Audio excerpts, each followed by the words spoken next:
সম্প্রতি সামাজিক যোগাযোগ মাধ্যমে জামাতে ইসলামের আমির ডক্টর শফিকুর রহমান একটি ছবি ভাইরাল হয়েছে, যা নিয়ে সাধারণ মানুষের মনে ব্যাপক কৌতূহল এবং বিভ্রান্তি তৈরি হয়েছে। কিন্তু ছবিটির পিছনের আসল সত্যটা আসলে কি? এটি কি বাস্তব নাকি প্রযুক্তির কারসাজি? এআইও এডিটিং লেভেল। ইউটিউবের নতুন নীতিমালা অনুযায়ী এ ধরনের পরিবর্তিত ছবি বা ভিডিওকে অ্যালাক্টেড কন্টেন্ট বলা হয়। ভিডিওটির ডিজিটাল ম্যানিপুলেশন স্পষ্ট।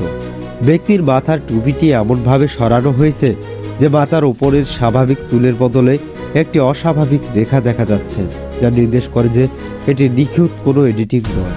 খেয়াল করবেন, চেহারার পিক্সেল রেজুলেশন এবং নিজের দেহের বাকি অংশের পিক্সেল মিলছে না।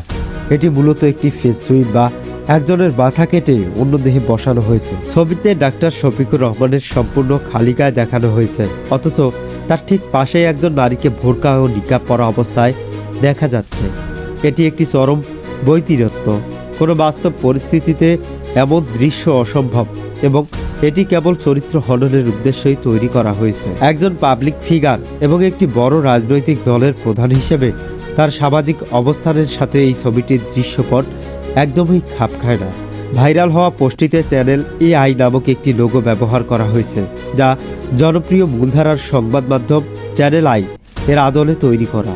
এটি দর্শকদের বিভ্রান্ত করার একটি কৌশলী অপচেষ্টা। মূলধারার কোনো গণমাধ্যম বা বিশ্বস্ত নিউজ পোর্টালে এ খবরের কোনো অস্তিত্বই নেই। ইউটিউব এখন কৃত্রিমভাবে তৈরি করা বিভ্রান্তিকর ভিডিওর ক্ষেত্রে কঠোর নীতিমালা অনুসরণ করছে। কোনো তথ্য যাচাই বাছাই না করে অবশ্যই শেয়ার করা থেকে বিরত থাকুন।